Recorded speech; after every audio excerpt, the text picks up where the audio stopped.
Joy ko napita. Ingin na yung waki.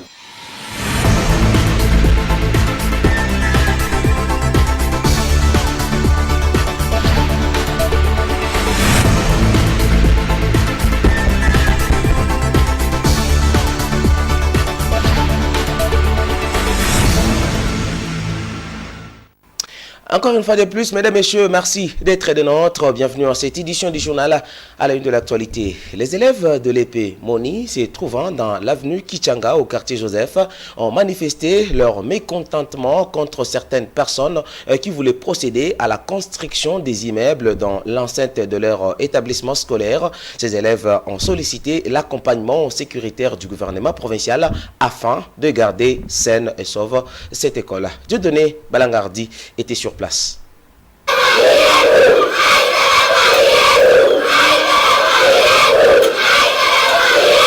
On a tendance à croire que c'est un mouvement de citoyens qui réclament l'indépendance. Ce ne sont que les jeunes élèves de l'école primaire Moni qui veulent assumer la protection de leurs concessions contre les antivaleurs. La matinée de ce mardi 28 février 2023 a été bouillonnante à l'épée Moni, se trouvant dans l'avenue Kichanga, quartier Joseph. À notre arrivée à cet établissement scolaire, nous avons trouvé des élèves munis des machettes, des houes, des bêches, tout en scandant les chants de cesser les constructions dans l'enceinte de leur école.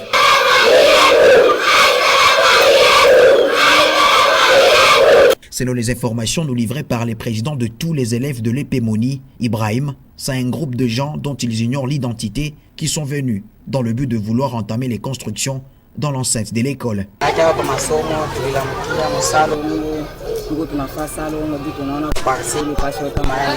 On était en train de faire quelques petits travaux de sarclage, question de rendre propre notre concession, quand nous avons été surpris de voir certaines personnes venir dans le but de vouloir entamer les constructions dans l'enceinte de notre école.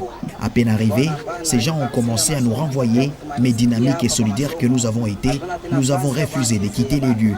Notre appel au gouvernement, c'est de renforcer la sécurité au sein de notre école, question de la protéger contre les constructions anarchiques qui vont nous priver d'une cour de récréation. À Madame la gouverneure, de songer à nous faire parvenir quelques agents de l'ordre pour la sécurité de notre école.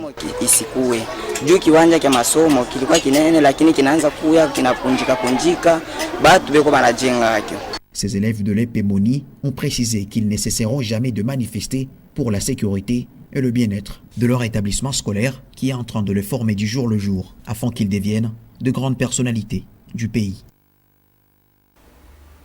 Le président national de l'Alliance des centristes pour une bonne gouvernance, ACG en sigle, Mayani Ipakou François, appelé affectueusement Mounyekiti, est allé se faire enrôler ce mardi 28 février 2023, accompagné par une grande foule de partisans. Retrouvez le reportage de Dieudonné Balanga Hardy, encore une fois de plus.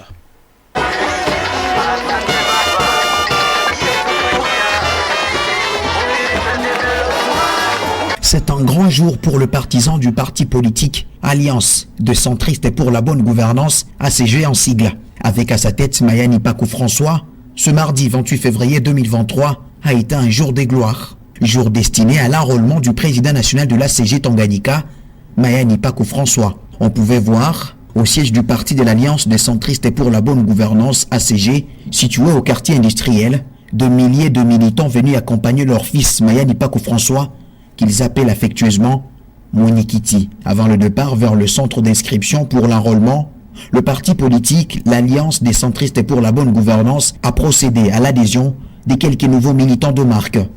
Entre autres, Tonton Maison-Mère, ainsi qu'Adolphe Amiri. Ensuite, la délégation du parti politique de l'Alliance des centristes pour la bonne gouvernance a quitté le siège à pied jusqu'au centre d'enrôlement et d'inscription se trouvant dans les installations de lycée Amani. De là, Mayani Ipakou François est sorti avec sa carte d'électeur.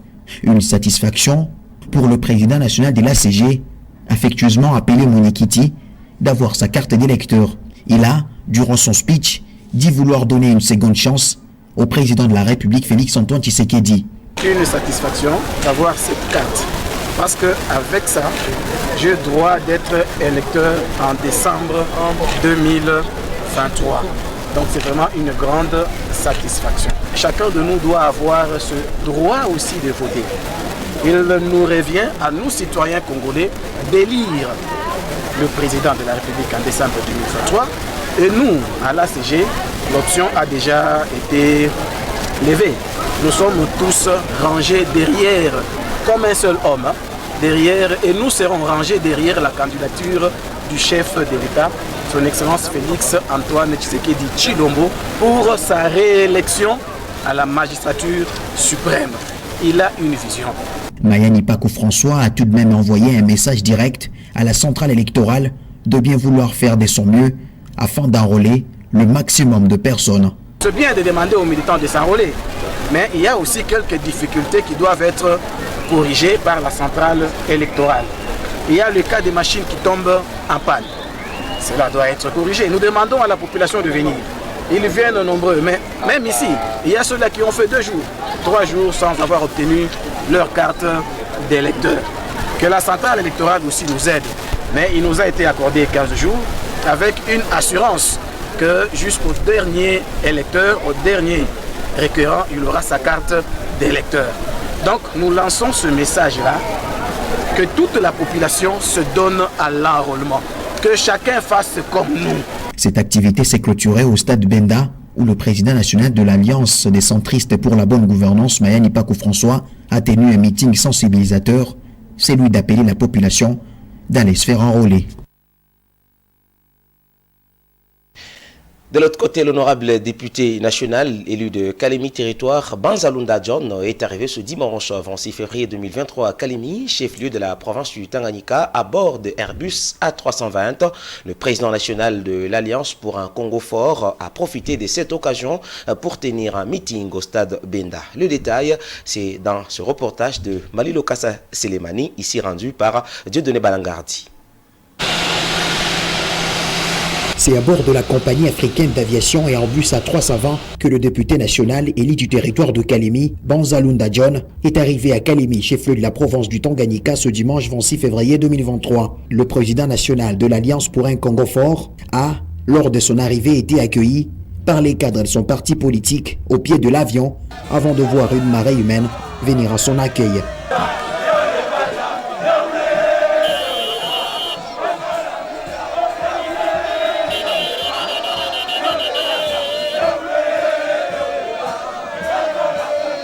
Ce sont des voitures, motos, remplies des partisans de l'Alliance pour un Congo fort qui ont accompagné Banzalunda John au stade Benda, où il a tenu un meeting dans un stade rempli comme un neuf. Ici, le député national élu de Kalemi Territoire, Banzalunda John, a prêché la paix et le développement à ses compatriotes. Il a par la même occasion interpellé tous les citoyens d'aller se faire enrôler, tout en déplorant l'insécurité et la multiplicité des taxes qui battraient corps à Kalemi et au Tanganyika. Nous sommes condamnés à construire notre pays, Dixit, Banzalunda John, tout en parlant de la montée fulgurante de son parti politique, Alliance pour un Congo fort, dont il en est le président national. Les remerciements envers toute la population de Kalemi qui est venue à son accueil ont été de la partie.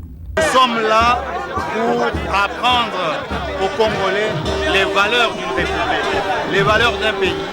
Comment, en tant que citoyens, nous sommes condamnés à construire le pays.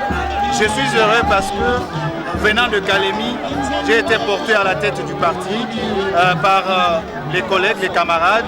Je peux vous dire qu'aujourd'hui, nous avons 8 députés nationaux qui ont adhéré à notre parti. Nous avons 24 députés provinciaux à travers la République qui ont adhéré à notre parti. Et nous avons 6 sénateurs. Ça veut dire que nous avons une crédibilité pour canaliser les idées de la construction de notre pays.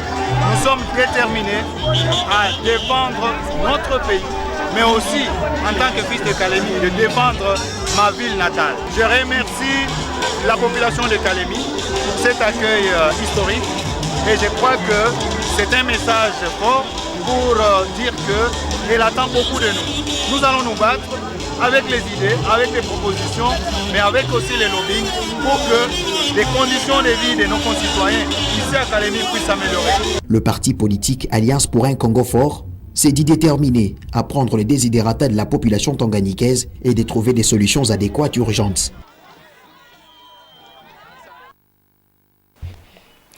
Le collectif de victimes du groupement Moni a été accueilli ce lundi 27 février 2023 par le ministre de l'Intérieur et Sécurité.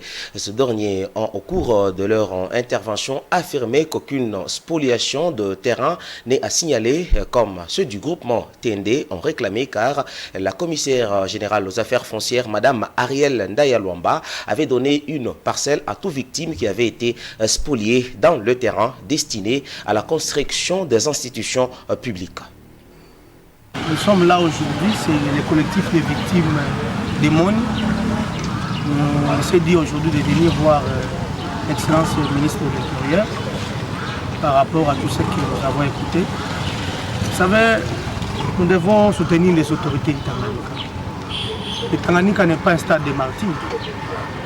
Là où chacun a besoin de jeter des cailloux aux autorités. D'autant plus, nous sommes là pour soutenir Madame le gouverneur via son ministre des Affaires foncières, Madame Ariel. Cette dame se donne le courage d'être là chaque matin et quitter là-bas vers 18h. Nous devons soutenir, c'est un bon projet. Nous, on nous a été sensibilisés de quitter l'endroit là où nous étions, l'endroit des institutions, pour aller là où on nous a mis. Nous avons accepté, c'est l'autorité qui a dit. Quelle autorité, Madame le gouverneur? Comment est-ce qu'on peut faire le bras de fer avec Madame le gouverneur? J'ai dit aux autres d'aller s'enregistrer. Évitons de blabla, évitons d'aller sur les doigts de la bouteille. On est des jeunes, on est tous les habitants de cette province. Nous devons soutenir la province du Tanganyika. Laissons se diviser pour des parcelles. Parce qu'aujourd'hui, l'excellence Ariel était claire. Si vous avez besoin de rester là où vous êtes, parce que c'est la place qui est appropriée des institutions. Allez se faire enregistrer et présenter votre maquette. Si tu vas construire une école, si tu vas construire un immeuble, tu vas rester par là. Mais si tu ne peux pas construire l'immeuble ou que tu seras une maison d'habitation, tu seras censé de sortir pour aller là où on nous a placé tout le monde. Et j'ai dit merci au ministre de l'Intérieur via son directeur du cabinet qui nous a donné l'opportunité de nous recevoir. Et je dis à tout le monde d'être calme. Parce que les ancêtres vont bientôt parler. Je l'ai dit, les ancêtres vont bientôt parler. Nous sommes tous les fils du terroir. Le Tanganyika a besoin de nous et nous avons besoin de soutenir nos autorités. En ce qui concerne l'impraticabilité de certaines routes des dessertes agricoles dans la province du Tanganyika, le chef de division chargé de l'administration et finances de l'Office des voiries des dessertes agricoles nouvellement nommé a confirmé être au courant de cette situation des infrastructures routières servant les déplacements de denrées alimentaires à Kalemi. Aimé Maramba Robota est au micro de Milingano Yango Marcelin et Dieudonné Balangardi. Le rôle ici de l'OVDA, c'est réhabiliter des routes de cette agricole. Surtout, c'est ça l'objectif principal, c'est réhabiliter des routes de cette agricole, faire le drainage, réhabiliter aussi des pistes de la gestion Sigana. C'est ça le rôle principal que nous avons ici dans la province de Tanganyika. Nécessairement, par rapport à la province, comme je viens d'être nommé récemment, je crois qu'il y a quelques territoires qui ont déjà bénéficié de ça. Et il y a des projets qui sont en cours, il y a des projets qui ont déjà été terminés, j'espère. Pour ne pas citer quelqu'un territoire, j'espère que la population en connaît plus parce qu'il y a des territoires surtout de Congolo, et là où on réhabilite quelques ponts, quelques routes de cette agricole, au moins 10,14 km qu'on a réhabilité là-bas. Et il y a d'autres provinces qui sont toujours en fonction et en cours, les travaux sont en cours. C'est ça la mission principale d'ailleurs, c'est réhabiliter ces routes de cette agricole pour que les produits soient évacués des côtés de la production vers les côtés de consommation. C'est ça le problème que nous avons lutté. C'est la raison pour laquelle on a essayé d'aménager, de voir comment est-ce qu'on peut structurer l'OVDA pour que tout le monde fait son travail et que tous les territoires par rapport au projet de 145 territoires puissent aussi en bénéficier. Il y a des territoires où on a déjà fait vraiment des avancées, mais il y a 2023 qu'on va maintenant commencer à préparer d'autres projets, impact rapide parce que ça va se faire vraiment bientôt ici, on est en train de le préparer. Jusque là, il y a même les techniciens qui sont sur le terrain Et vous l'avez vu qu'il est en train de sortir tout de suite. Il va s'étirer pour s'enquérir de la situation. Et nous avons aussi besoin du soutien des organisations humanitaires qui nous soutiennent parfois. Et le FONER, surtout, qui est notre partenaire principal par rapport aux missions du gouvernement. Mais j'espère que les travaux vont suivre bientôt. Après quelques jours, vous viendrez encore me demander qu'est-ce que nous avons déjà fait et qu'est-ce que nous attendons à faire. On va vous répondre convenablement. Et je donne un message à tous les usagers de tous ces transports que nous allons vraiment s'en occuper. J'espère qu'il doit avoir confiance au chef de l'État et surtout au ministre du développement rural qui a semblé notifier déjà et expérimenter les techniciens en fait de faire un travail de qualité par rapport à ce que les populations pensaient que c'était une histoire ou c'était ne va pas marcher. Moi, il faut que je dise à la population de toute la province d'avoir confiance au chef de l'État, Félix Antoine Tshisekedi, et aussi son représentant, le ministre d'État, François Rubota, qui est vraiment semaine de tout pour faire que toutes les provinces, par rapport au territoire, soient vraiment réaménagées de d'accord, afin que les produits qui sont produits de production soient aussi ramenés dans le ville de consommation. Ça doit se faire. La population doit avoir sa confiance. Nous sommes là pour le faire. L'arrivée d'Emmanuel Macron en RDC est le sujet qui domine la manchette de plusieurs journaux et médias en ligne parus le matin de ce mardi à Kinshasa. Avec le titre du potentiel, Macron à Kinshasa, les mouvements citoyens dénoncent son rapprochement avec Kigali. Mesdames et messieurs, la revue de presse de Melchior Katontolo Kolo.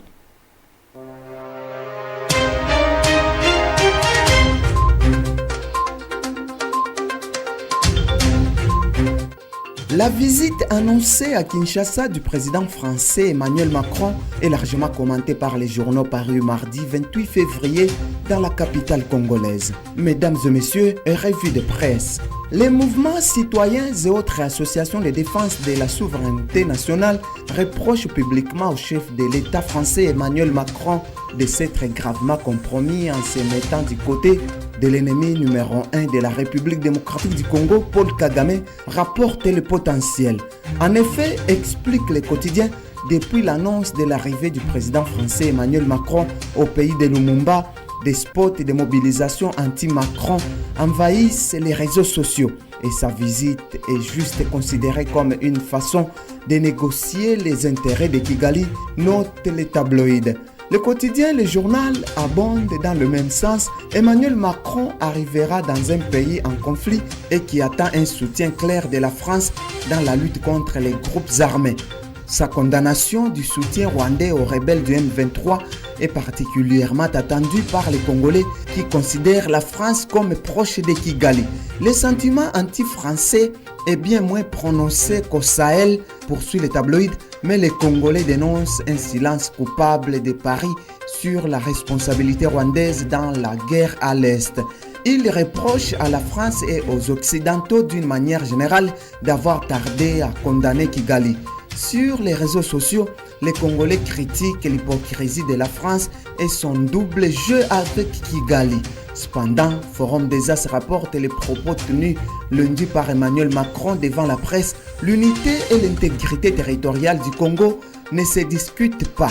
À la question de connaître l'action de la France face aux violences que commettent les terroristes du M23 dans l'est de la RDC, Macron a répondu qu'il s'agit d'une agression inacceptable. L'offensive du M23 est une guerre qui nous ramène 10 ans en arrière et de souligner que l'unité et l'intégrité territoriale du Congo ne se discutent pas. Deuxièmement, il n'y a pas de deux poids deux mesures. Il a estimé que la première urgence est humanitaire, note le quotidien. De son côté, la prospérité rapporte la déclaration d'André Alain Atondu qui accorde la priorité absolue à la bataille pour la restauration de l'intégrité territoriale de la RDC. Selon lui, seule la force de frappe dissuasive de nos armées pourrait amener et garantir une paix durable à nos frontières et tempérer l'ardeur et la convoitise de certains voisins. La prise de Lubaya ne se situe-t-elle pas dans cette logique, s'interroge l'ambassadeur André Alain Atondu dans une tribune intitulée « Intégrité territoriale condition sine qua non pour une élection crédible et inclusive en RDC. À propos de cette guerre d'agression, signale la tapette des tropiques, Félix Tshisekedi fait entendre la voix de la RDC à Genève. Intervenant aux travaux de la 52e session du Conseil des droits de l'homme des Nations Unies, qui s'est ouverte lundi 27 février à Genève, le président de la République démocratique du Congo a déploré la situation des droits de l'homme qui ne cesse de se dégrader à l'est du pays à la suite des atrocités commises par les rebelles du M23, bras armés du Rwanda, dans la province du Nord Kivu. Mesdames et messieurs, c'est tout pour le journal des journaux de ce mardi 28 février 2023.